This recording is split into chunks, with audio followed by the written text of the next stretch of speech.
The cold, metallic snap of steel handcuffs cut through the quiet elegance of the candlelit dining room in the city's most exclusive restaurant. Officer Derek Sloan smirked, certain he was clearing another threat from the streets to shield the wealthy patrons around him. He paid no attention to the man's perfectly tailored suit, the costly watch on his wrist, or the unnervingly calm way he carried himself. Sloan was about to learn a brutal lesson about real power. The man he had just humiliated was no criminal. He was the regional director of the FBI. Before the night was over, federal agents would surround Sloan's entire precinct. The Wellington Steakhouse in downtown Boston was the kind of place where tables were reserved months ahead. The maitre d' knew the net worth of every guest before they ever stepped through the brass-trimmed revolving doors. The air carried the rich scent of aged mahogany, truffle butter, and quiet generational wealth. Julian Voss sat in a secluded corner booth, slowly turning a glass of fine Cabernet.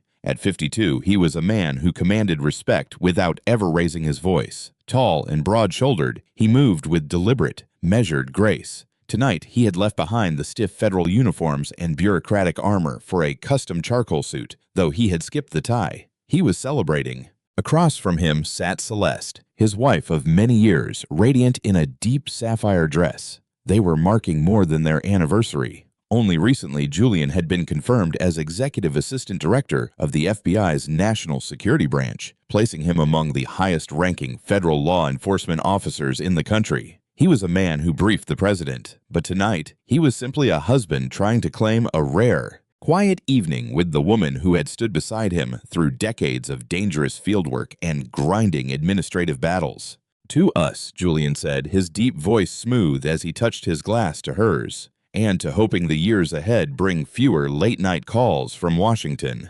Celeste smiled, the corners of her eyes softening. "I won't hold my breath, but I'll take tonight. Just us." A few tables away, the mood was far less tender. Vance Whitaker, a local real estate developer known for his explosive temper and inherited fortune, was loudly berating the floor manager. Whitaker had arrived late for his reservation and was furious that his usual table, the exact corner booth now occupied by the Vosses, had been given away. To Whitaker's prejudiced eyes, a black man sitting in his preferred booth at the Wellington was an intolerable insult. He did not see an executive or a devoted husband. He saw something that needed to be corrected. Instead of accepting another table, Whitaker stormed out to the valet stand, where he found a familiar face. Officer Derek Sloan of the 9th Precinct leaned against his squad car, sipping lukewarm coffee. A longtime veteran whose career had stalled as a beat cop because of a lengthy disciplinary record, Sloan was notorious for heavy-handed tactics, casual cruelty, and a deep-seated racism he barely bothered to hide behind the badge. He often moonlighted as unofficial security for the district's wealthy elite,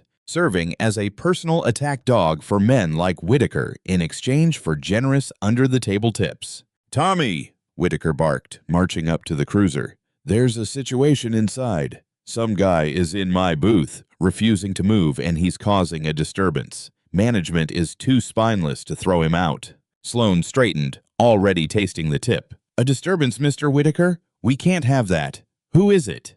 Whitaker sneered. "Some guy who clearly doesn't belong in a place like this. Looked ready to get aggressive the second I walked past. Needs to be taught a lesson about where he belongs." Sloan adjusted his duty belt, a nasty grin spreading across his face. "Say less. I'll go have a little chat with him. Make sure the trash gets taken out." He strode through the ornate front doors, combat boots thudding against the imported marble, shattering the refined atmosphere. He bypassed the hostess stand entirely and followed Whitaker's pointing finger straight to the corner booth where Julian and Celeste were quietly sharing dessert. The stage was set. In minutes, Sloan was going to make the most catastrophic mistake of his arrogant life. Julian saw the uniform approaching long before the officer reached the table. Decades of field experience made it impossible to miss the aggressive, stiff-legged gait of a cop looking for a fight. His posture never changed, but his eyes locked onto Sloan and read the hostility instantly. "Can I help you, officer?" Julian asked, his tone level, polite, and completely free of fear. Sloan stopped at the edge of the table, arms crossed, chest puffed out. He looked Julian up and down, eyes lingering on the expensive suit with open contempt. "I'm getting reports of a disturbance at this table," he said loudly enough for nearby diners to hear. Management says you're causing a problem and you need to leave." Celeste frowned and set down her fork. "There must be some mistake, officer. We've been sitting here quietly. We're just finishing our anniversary dinner." Sloan barely glanced at her. "I wasn't asking you, lady. I'm telling him. Stand up, buddy. We're taking a walk outside." Julian did not stand. He held the officer's gaze, his face an unreadable mask of calm. "Officer, I assure you we haven't caused any disturbance. We are paying customers with a reservation, and we are nearly finished. If you need to speak with the manager to verify this, I suggest you do so."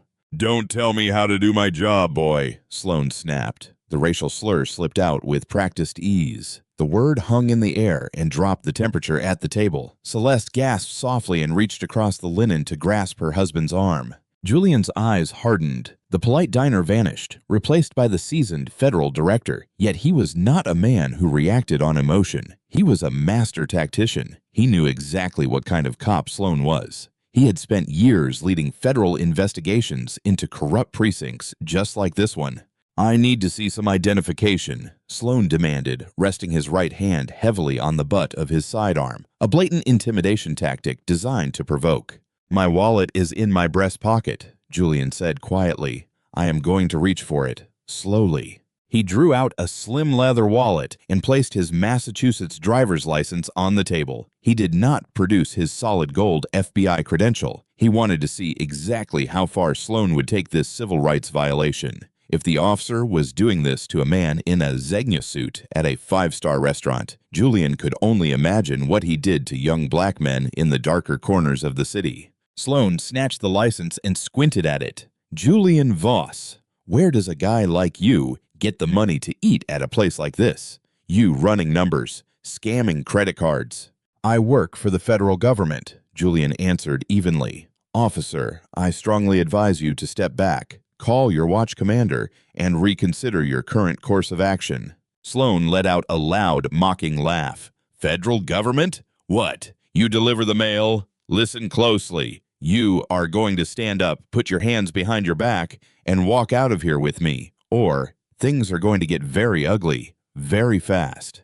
Julian slowly wiped his mouth with his napkin, set it down, and rose to his full height of 6'2". He towered over Sloan by 3 inches, which only fueled the officer's rage. "I am standing up," Julian said, his voice dropping to a dangerous, icy register. "But I will not put my hands behind my back. I have committed no crime." "Resisting arrest," Sloan barked. Without warning, he lunged, grabbed Julian by the shoulder, and spun him around. He slammed him against the edge of the heavy oak table, rattling the fine china and crystal. Gasps filled the dining room. The maitre d' froze in terror. Celeste stood, her voice clear and ringing. "Officer, you have absolutely no idea what you are doing. You need to stop this immediately." "Shut up, lady, or I'll take you in for interfering," Sloan yelled, wrenching Julian's arms behind his back. Julian offered zero physical resistance. He let the cold steel of the handcuffs bite into his wrists, listening to every ratcheting click. Each one was another nail in Sloan's coffin. Every second of this unlawful arrest was being permanently etched into memory. "You're making a catastrophic mistake, Officer Sloan," Julian said quietly, reading the nameplate on the man's chest. "A career-ending one." Yeah, save it for the judge, tough guy," Sloan sneered and shoved him forward. "Let's go. Walk." He parroted Julian through the center of the restaurant, savoring the power trip, completely oblivious that he was marching straight toward his own destruction. The crisp autumn air bit at Julian's face as he was shoved into the back of the squad car. His knees struck the hard plastic partition, but he remained silent. As the door slammed shut, trapping him in the cramped, stale-smelling cage, the FBI director drew a slow, deep breath and centered himself. Sloan climbed into the driver's seat, whistling an off-key tune, and keyed his radio. "Dispatch, this is 9 Adam 4. Bringing in a 1015. Disorderly conduct, trespassing, and resisting arrest. Suspect secured." As the cruiser pulled away, Sloan adjusted the rearview mirror so he could lock eyes with his prisoner. "You see, this is what happens when people like you forget their place. You think you can put on a fancy suit, buy a nice watch, and act like you own the city. But you don't. This is my city. And I know a fraud when I see one.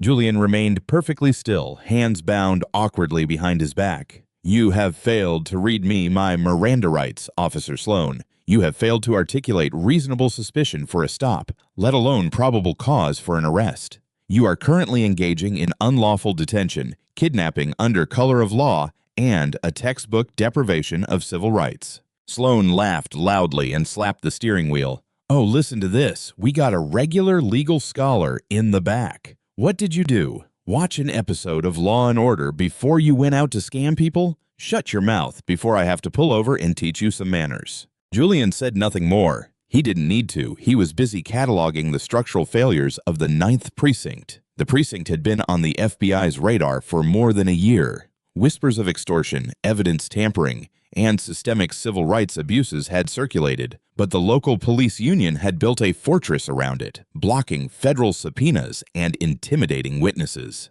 Julian had spent months searching for a way to crack the 9th open from the inside. Officer Derek Sloan had just handed him the sledgehammer. The cruiser pulled into the heavily fortified rear garage of the 9th Precinct. The old dark brick building smelled of bleach and stale sweat. Sloan hauled Julian out by the chain of the handcuffs and dragged him up the concrete steps into the booking area.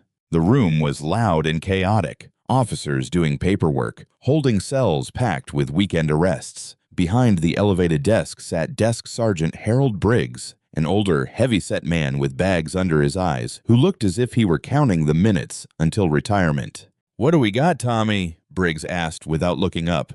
"Got a live one tonight, Sarge," Sloan bragged, shoving Julian hard into the metal counter, causing a massive scene over at the Wellington. Refused to leave, got aggressive, kept rambling nonsense about working for the federal government, probably running a fraud ring. Briggs sighed and pulled over an empty plastic inventory bin. "All right, tough guy. Empty your pockets. Wallet, keys, phone, watch. Everything in the bin." "His hands are cuffed, Sarge. I'll get it for him." Sloan roughly patted Julian down, yanked the slim wallet from his inner pocket, and tossed it into the bin with contempt. He unclasped the heavy, expensive watch, eyed it with obvious greed, and dropped it in as well. "Take the cuffs off, Tommy," Briggs muttered, booting up the fingerprint scanner. "He's not going anywhere." Sloan reluctantly removed the handcuffs. Julian slowly rubbed his wrists and brought his hands forward. He looked up at the sergeant, eyes cold and piercing. "I am formally requesting my phone to make a call to my legal counsel," Julian said, his voice carrying clearly over the din. "And I strongly suggest you look inside that wallet before you process my fingerprints." Sloan rolled his eyes. "Sarge, don't listen to this guy. He's been yapping since I picked him up." Annoyed by the paperwork and eager to finish the arrest, Briggs grabbed the wallet to pull out the ID. He flipped the leather open. There, gleaming under the harsh fluorescent lights, was a solid, heavy gold shield. Beside it, perfectly laminated, sat an identification card bearing the seal of the Department of Justice. Briggs' blood ran cold. His heart skipped. All the color drained from his face. He blinked, certain his tired eyes were playing tricks. He read the title printed in bold black ink beneath the name. Julian Voss, Executive Assistant Director, Federal Bureau of Investigation, National Security Branch. The precinct seemed to fade away. The ambient noise vanished into a high-pitched ringing in his ears. The man standing across the counter was not merely a federal agent. He was the federal agent, a man who could dismantle their entire department with a single phone call, a man with clearance higher than the governor's. Briggs' hands began to tremble. He looked up slowly, terrified eyes meeting Julian's calm, merciless stare. "Tommy," he whispered, voice cracking. "Tommy, what the hell did you do?" Sloan, leaning against the counter and scrolling through his phone, didn't look up. "What? Guy's a fake, Sarge. Probably bought that badge on Amazon. Process him so I can get back on patrol." "He didn't buy this on Amazon, you absolute idiot," Briggs choked out, a bead of cold sweat rolling down his forehead. "This is real. It has the DOJ micro-holograms." He swallowed hard and looked at Julian. "Sir, Director Voss, there has been a massive misunderstanding." Julian did not blink. He reached into the plastic bin, picked up his personal cell phone, and said softly, "My phone call, Sergeant." It was not a request. Briggs was paralyzed. He could not stop him. Sloan finally looked up, confused by the sheer terror radiating from his superior. "Hey, what are you doing?" "Put the phone down." He stepped toward Julian. "Stand down, Sloan," Briggs screamed, voice cracking in absolute panic. "Do not touch him. Back the hell away from him." Julian dialed a secure encrypted number. It rang twice. "Right," a sharp female voice answered. "Miriam, it's Julian," he said, voice perfectly steady. Deputy Director Miriam Shaw paused. She knew Julian was at his anniversary dinner. A call at this hour meant only one thing. "Julian, are you safe?" "I am currently standing in the booking room of the 9th Precinct," he replied. "I have been unlawfully detained, assaulted, and arrested under false pretenses by Officer Derek Sloan, badge number 74229. Silence hung on the line for 3 heartbeats. When Miriam spoke again, her voice was absolute ice. "Understood, Director. What are your orders?" Julian looked at Sloan, whose arrogant smirk was finally beginning to falter, replaced by a creeping, suffocating realization of what he had done. "Authorize Operation House Cleaning," Julian commanded. "Assemble the hostage rescue team and the anti-corruption task force. I want this precinct locked down. Nobody goes in, nobody goes out." "They are on their way, sir. God have mercy on them, because we won't." Julian hung up and gently placed the phone back in the bin. He looked at the trembling desk sergeant and the newly pale, stammering Officer Sloan. "Gentlemen," he said, adjusting his suit jacket, "the FBI is taking over this precinct. I suggest you call your captain." The booking room, which moments earlier had been a chaotic hub of drunken arrests and shouting patrolmen, had descended into a terrifying, suffocating silence. Desk Sergeant Briggs had locked the front doors and hung a hasty system maintenance sign on the glass. He was now hyperventilating into a brown paper evidence bag behind the counter. Officer Derek Sloan stood frozen near the holding cells, face the color of spoiled milk. He had tried to slip out the back door earlier, mumbling something about a union representative, only for Julian to inform him that leaving a secured federal crime scene would result in an immediate fugitive warrant. Julian Voss remained exactly where he was, standing calmly on the civilian side of the booking desk. He had retrieved his watch and fastened it back on his wrist. He was no longer the victim of a racist stop. He was the apex predator in a room full of trapped prey. Captain Frank Corbett stormed in through the heavy steel doors from the garage. A heavy-set, red-faced man who ran the 9th Precinct like a feudal lord. He had thrown a trench coat over his pajamas after being dragged from bed by Briggs's hysterical call. "What the hell is going on here, Briggs?" Corbett roared, spit flying. "Why is the front door locked? And who the hell is this guy?" He pointed a thick finger at Julian. Before Briggs could lower the paper bag, the low, rhythmic thumping of heavy rotor blades began to shake the reinforced glass. It started as a hum, then quickly escalated into a deafening roar. The precinct's radio console erupted into static before a calm, mechanized voice broke through every channel. "This is a federally restricted airspace. All local law enforcement units are ordered to stand down and remain in their current positions." Corbett's face went slack. He rushed to the front windows and threw open the blinds. The street outside the 9th Precinct had been entirely shut down. A convoy of matte black Chevrolet Suburbans formed a barricade across the intersection. Behind them, 2 heavily armored Lenco Bearcats blocked the alleyways. From the sky, the blinding white beam of a Black Hawk helicopter's searchlight cut through the darkness, pinning the building in a circle of inescapable daylight. Dozens of operators from the FBI's elite hostage rescue team, clad in full tactical gear and carrying suppressed M4 carbines, poured out of the vehicles. They moved with terrifying silent precision, establishing a hard perimeter. "Mother of God," Corbett whispered, stumbling backward. The front doors were violently breached. The maintenance sign fluttered to the floor as federal agents swarmed the lobby. Local officers instinctively reached for their sidearms, but a booming voice shattered the tension. "Hands away from your weapons! Do it now!" Outgunned and utterly outclassed, the local officers slowly raised their hands, eyes wide with shock. Through the sea of tactical vests and federal windbreakers walked Deputy Director Miriam Shaw, a fiercely intelligent woman with steel-gray hair and eyes that missed nothing. She bypassed the terrified local cops and walked straight to Julian. "Director Voss," she said, voice crisp and professional. She handed him a secure tablet. "The perimeter is secure.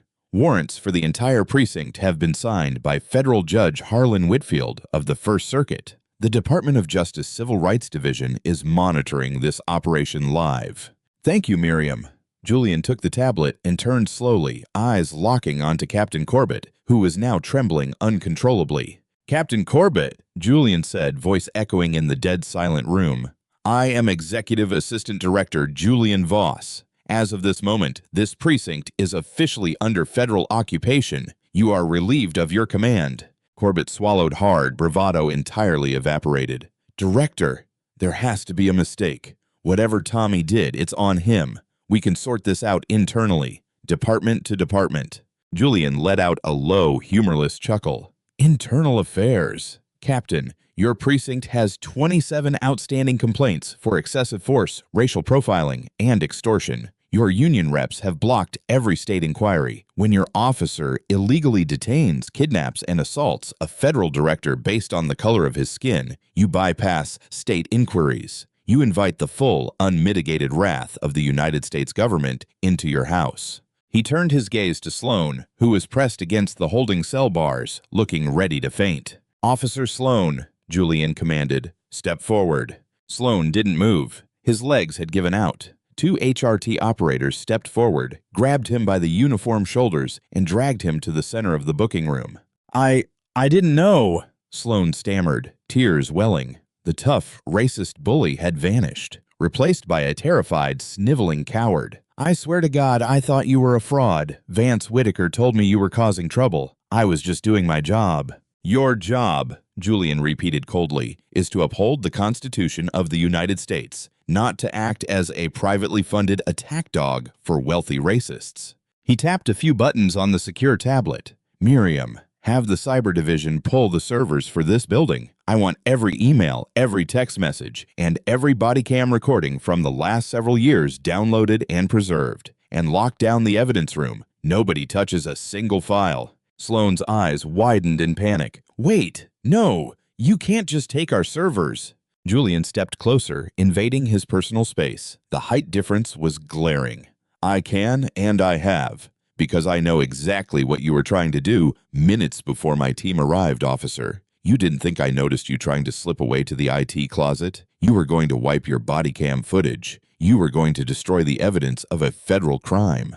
That is obstruction of justice, adding another 20 years to your impending sentence." Over the next hour, the precinct was systematically dismantled. Federal agents bagged hard drives, seized physical files, and separated officers into different rooms for interrogation. The hubris of the 9th Precinct had been built on a foundation of local immunity. Against the infinite resources of the federal government, it folded like wet cardboard. Julian commandeered Captain Corbett's spacious corner office. He sat behind the heavy oak desk while Miriam Shaw stood rigidly by the door. In the center of the room, sitting in a painfully uncomfortable metal chair, was Derek Sloan. His badge and gun sat in an evidence bag on the desk. "Let's talk about Vance Whitaker," Julian said smoothly, steepling his fingers. "I don't know anything," Sloan lied automatically, a habit born of years of police union coaching. "He's just a citizen who reported a disturbance." "Do not insult my intelligence, Derek," Julian warned. "We are already inside your phone. We have your bank records. We know about the Shell LLC registered in Delaware under your wife's maiden name. We know about the $5,000 monthly retainers deposited by Whitaker Holdings. You're an unregistered, unbonded, illegal private enforcer running an extortion racket under color of law." Sloan slumped, the last ounce of resistance draining away. If I tell you everything, what kind of deal can I get?" "You don't get a deal," Julian said flatly. "You get to choose between federal prison with a standard security detail or the general population where half the inmates are people you falsely arrested. Your cooperation only dictates your survival, not your freedom." Before Sloan could respond, the private line on the desk began to ring, the one that bypassed the main switchboard. Julian looked at the caller ID. The name glowing on the screen was V. Whitaker. A cold smile touched the corners of his mouth. "Miriam, start a physical trace on this line and begin recording." She nodded, tapping her earpiece. "Recording active, sir." Julian hit the speakerphone button. "Captain Corbett's office." "Frank, where the hell is Tommy?" A slurred, arrogant voice barked. Whitaker had clearly spent the last hours drinking heavily at the Wellington. "I told him to handle some trash at the restaurant, and he's not answering his cell. Tell me he threw that arrogant suit in a cell for the weekend." Sloan squeezed his eyes shut, realizing his wealthy benefactor was now speaking directly to the FBI director. Julian leaned into the microphone. "Mr. Whitaker, this is Executive Assistant Director Julian Voss of the FBI. I am the arrogant suit you are referring to." A long, stunned silence. The sound of ice clinking in a glass stopped abruptly.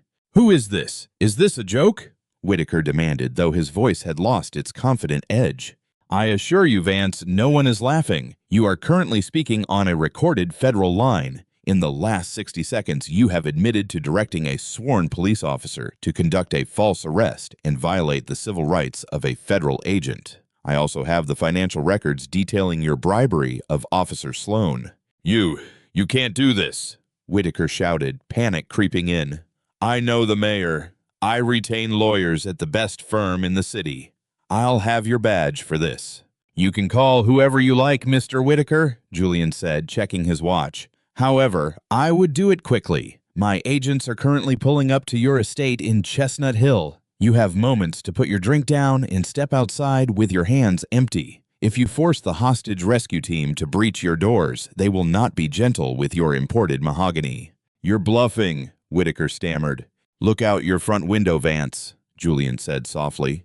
Through the speakerphone, they heard heavy tires crunching on gravel, then a distant voice shouting through a bullhorn, "FBI! Warrants! Open the door!" The line went dead as Whitaker dropped his phone. Julian leaned back in the heavy leather chair, steepling his fingers once more. He looked at Sloan, who was now openly weeping, realizing the absolute finality of his ruined life. "Karma, Officer Sloan, is not a mystical force," Julian said quietly, voice devoid of sympathy. "Sometimes it wears a tailored suit, and sometimes it carries a badge much heavier than yours." Miles away, in the affluent neighborhood of Chestnut Hill, the sprawling estates hidden behind towering wrought iron gates and manicured oaks were dead silent. Vance Whitaker's mansion, a towering neoclassical marvel of imported limestone and slate, was the crown jewel of the cul-de-sac. Inside his expansive study, surrounded by mahogany bookshelves and oil paintings, Whitaker was hyperventilating.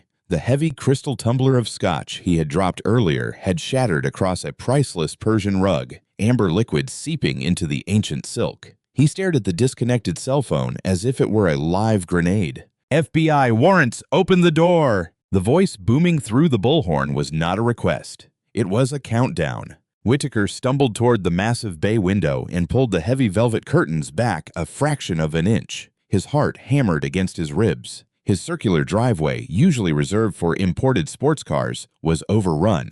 3 armored tactical vehicles had simply driven through his electronic security gates, ripping the iron from its brick hinges. A dozen agents in olive drab tactical gear and night vision helmets had established a perimeter, their laser sights cutting through the misty autumn air. "This is insane," Whitaker muttered, hands trembling violently. "This is an absolute mistake. I own half this city." He lunged for his desk phone and frantically dialed the private number of his high-powered defense attorney, Pierce Langford. The phone rang 3 times and dropped to voicemail. Even the most expensive lawyers were unreachable at this hour. Before Whitaker could form a second plan, the heavy oak front doors of his mansion exploded inward with a deafening crash. The sound of tactical boots swarming the marble foyer echoed through the cavernous house. "FBI, show your hands, clear left, clear right." Whitaker froze. His arrogance evaporated, replaced by raw, primal terror. He slowly raised his hands and stepped out of the study into the hallway. He wore a silk smoking jacket and Italian leather loafers, every inch the untouchable aristocrat, until the red dot of an M4 rifle's laser sight painted itself on the center of his chest. "Vance Whitaker!" shouted Special Agent Cole Brennan, team leader for the HRT unit. "Do not move another inch. Get on your knees and interlace your fingers behind your head." "You don't understand," Whitaker shrieked, voice cracking as he slowly descended to his knees on the cold marble. "I have the mayor on speed dial. I am a major political donor. You have absolutely no right to be in my home." Agent Brennan holstered his weapon, stepped forward, and aggressively grabbed Whitaker's arms, wrenching them behind his back with practiced mechanical efficiency. The cold steel of the handcuffs locked around his wrists. We have a federal warrant signed by a United States District Judge, Mr. Whitaker, Brennan stated, voice completely devoid of emotion. You are being placed under arrest for bribery of a public official, conspiracy to commit civil rights violations, and racketeering. Your political donations don't mean a damn thing tonight. As Brennan hauled the billionaire to his feet, Whitaker looked around his pristine home. Federal agents were already swarming up the sweeping staircase, bagging laptops, prying open wall safes, and boxing up financial ledgers. The fortress of wealth he had built to protect himself from consequence was being systematically dismantled right in front of his eyes. Meanwhile, back at the 9th Precinct, Julian Voss was engaged in a dismantling of his own. Captain Frank Corbett sat completely defeated on the opposite side of his own desk. His face, usually ruddy with unearned authority, was pale and heavily lined with sweat. Deputy Director Miriam Shaw stood in the corner, arms crossed, watching Julian work with clinical precision. "Let's drop the pretenses, Captain Corbett," Julian said smoothly, sliding a thick, freshly printed dossier across the desk. The file was stamped with the seal of the Department of Justice. "We've been monitoring the 9th Precinct for 14 months. Officer Sloan was just the symptom. You are the disease." Corbett looked at the dossier but refused to touch it. He swallowed hard. "Director Voss, whatever Derek Sloan did tonight, he acted alone. He's a rogue officer. I can't control every beat cop in my command." Julian smiled, but the expression never reached his eyes. "A rogue officer? That's the narrative you're going with? Captain, please. Do you think I walked into the Wellington tonight completely blind?"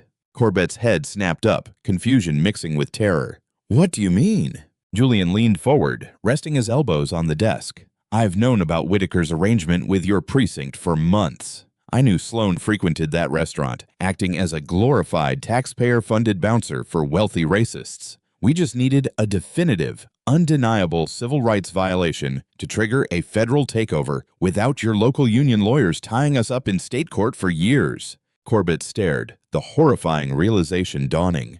You baited him. You went to that restaurant knowing he would try to arrest you." "I went to that restaurant to celebrate years of marriage with my beautiful wife," Julian corrected, voice dropping to a dangerous whisper. "The fact that your officer chose to illegally assault, detain, and kidnap me simply because of the color of my skin and my presence in an upscale establishment, that was entirely his choice. A choice enabled by a culture of absolute impunity that you built in this precinct." He tapped the dossier.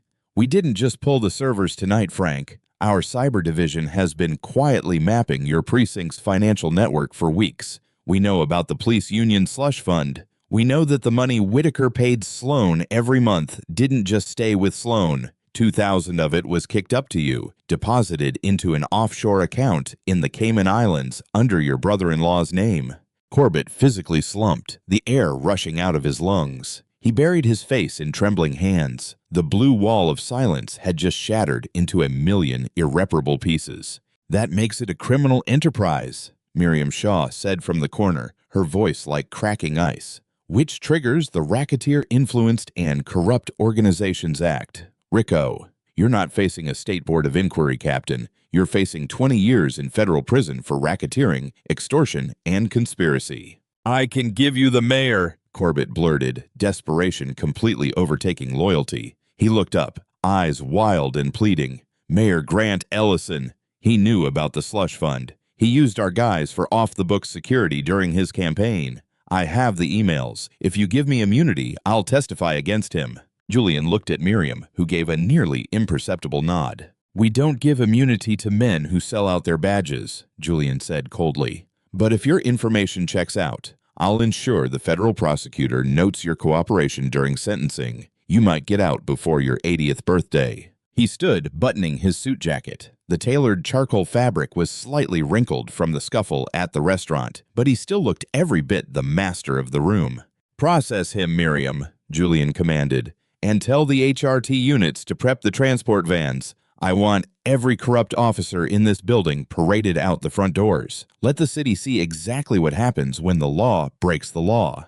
As dawn crept over the Boston skyline, long golden shadows stretched across the cracked concrete steps of the 9th Precinct. The normally quiet street was completely impassable. not only by the imposing black silhouettes of federal tactical vehicles, but by a sprawling, chaotic sea of media vans. Every major news network in New England had established satellite uplinks, camera crews aggressively jockeying for the best angles of the barricaded front doors. The rumor of a federal raid had spread like wildfire through the city's political and media circles, but no one understood the sheer catastrophic magnitude of the operation until those heavy glass doors finally swung open. A collective gasp swept through the tightly packed press corps, followed instantly by the blinding, rapid-fire flashes of 100 cameras. Leading the solemn procession was Special Agent Cole Brennan, flanked by a rigid phalanx of heavily armed FBI hostage rescue team operators. Behind them, chained together at the wrists and ankles in standard federal transport irons, walked the entire command staff of the 9th Precinct.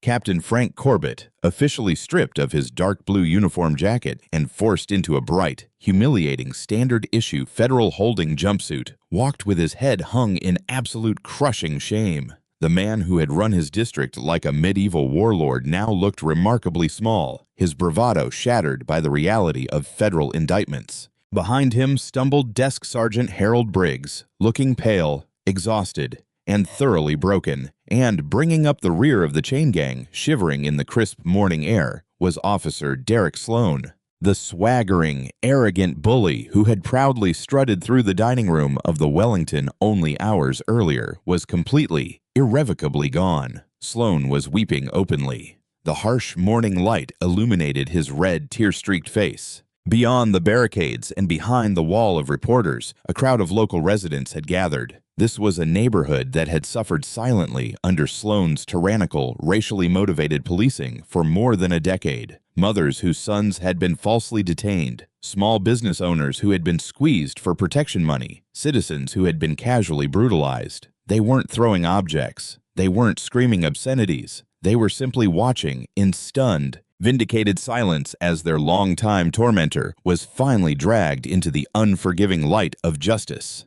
Julian Voss did not walk out the front doors. He didn't need the press, and he despised the spotlight. He stood high above on the gravel rooftop of the precinct, the cool morning breeze ruffling his charcoal suit jacket. He watched the federal transport buses load the prisoners, his expression unreadable. True justice, he knew from decades of experience, wasn't just the spectacular arrest. It was the absolute unyielding hammer of the judicial system that followed. And karma was about to strike these men with a ferocity they could never have comprehended. Months later, the John Joseph Moakley United States Courthouse in downtown Boston was packed to maximum capacity. The air in the grand, wood-paneled courtroom was thick with anticipation. The trial had been a relentless media spectacle, an absolute masterclass in federal prosecution that had methodically torn the corrupt infrastructure of the city down to its studs. The United States Attorney's Office had not held back a single punch.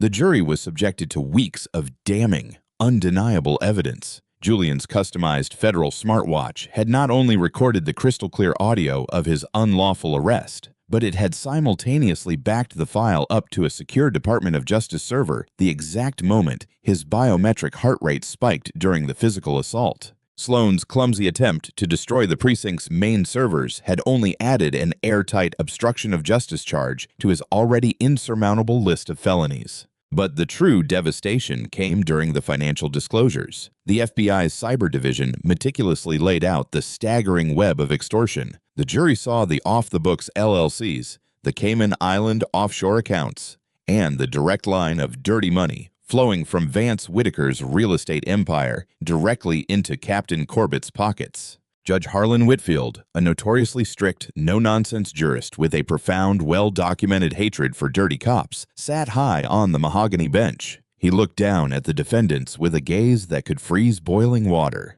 Under Title 18, United States Code, Section 242, the deprivation of rights under color of law is a severe and abhorrent betrayal of the public trust. The judge's voice boomed through the dead-silent courtroom, echoing off the high-vaulted ceilings. You men were given a badge, a firearm, and the sacred, profound authority to protect your community. You were entrusted with the very scales of justice. Instead, you weaponized that trust. You used it to terrorize, to extort, and to brutalize those you arbitrarily deemed beneath you. The judge slowly turned his merciless gaze to Vance Whitaker, who sat at the far end of the defense table. Whitaker looked like a hollow, terrified ghost of his former billionaire self. His once immaculate tailored suits now hung loosely on a frame that had lost 30 pounds from sheer stress. His high-powered legal team had completely abandoned him the moment his assets were frozen. Under the sweeping power of federal RICO statutes, the FBI had seized the Chestnut Hill mansion, his entire fleet of imported cars, and his offshore bank accounts, tracing every single penny back to his criminal extortion ring. The arrogant real estate mogul was now completely, irrevocably bankrupt, relying on a court-appointed public defender who looked equally exhausted. Vance Whitaker, the judge continued, tone devoid of any sympathy. You believed your wealth placed you above the laws of this nation. You funded a private syndicate of violence and coercion, treating sworn officers as your personal thugs. For the severe crimes of bribery of a public official, racketeering, and conspiracy to commit civil rights violations, I sentence you to 15 years in a maximum security federal penitentiary without the possibility of early parole. Furthermore, the court approves the permanent forfeiture of all seized assets. Serious? Whitaker let out a choked, guttural sob and collapsed back into his heavy wooden chair. He stared blankly at the ceiling as the heavy gavel struck the sounding block, the sound sealing his doom. Judge Whitfield then turned his attention to Derek Sloan. Derek Sloan, you weaponized your badge, the judge stated, voice dropping to a dangerous quiet register. You allowed deep-seated racism and unchecked greed to guide your hand. You assaulted a federal officer in a stunning display of arrogance and profound ignorance. You are a disgrace to the uniform you wore, a disgrace to the city, and a danger to the public. Sloan trembled violently, knuckles turning white as he clung to the edge of the defense table. He squeezed his eyes shut as if trying to wake from a never-ending nightmare. I sentence you to 12 years in federal prison, Judge Whitfield declared, the finality of the words ringing like a death knell in the cavernous room. And let the official record show that due to your felony convictions committed while on duty, you forfeit your police pension in its absolute entirety. You will serve your time in FCI Danbury. May God have mercy on your soul, because this court and the law will have none.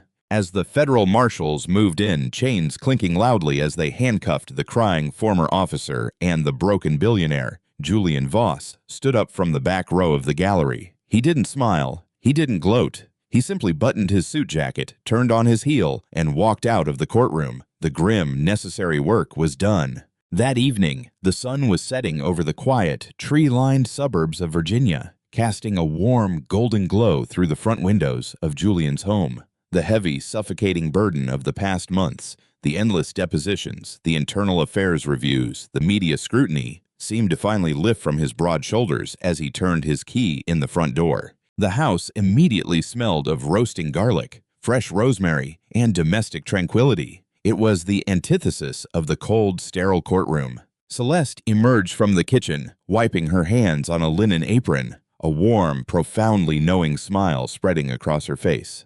I saw the breaking news on the television, she said softly, walking over to him. Julian dropped his keys into the ceramic bowl by the door and let out a long, deeply exhausted sigh. He wrapped his arms around his wife, pulling her close, resting his chin gently on the top of her head. It's finally over, he murmured, the rigid steel edge of the FBI director melting away, leaving only the devoted husband behind. Corbett, Sloan, Whitaker, all of them. They are locked away and the 9th Precinct is under permanent federal monitorship.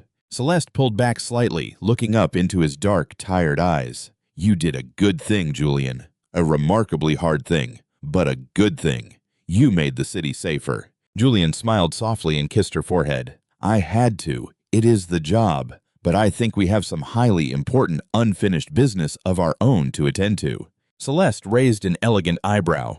Oh, and what exactly is that, Director Voss?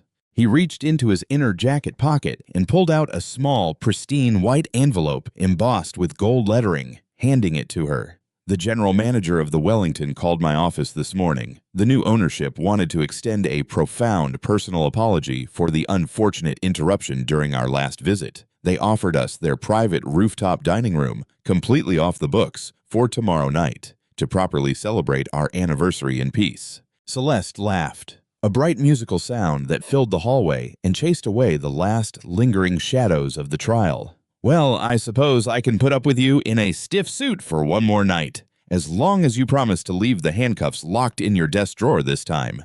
"You have my word," Julian said, taking her hand. Out in the wider world, the heavy, relentless gears of justice were still turning, forever grinding down the arrogant and the corrupt. The badge was undeniably heavy, and the fight for genuine equality and justice was never truly over.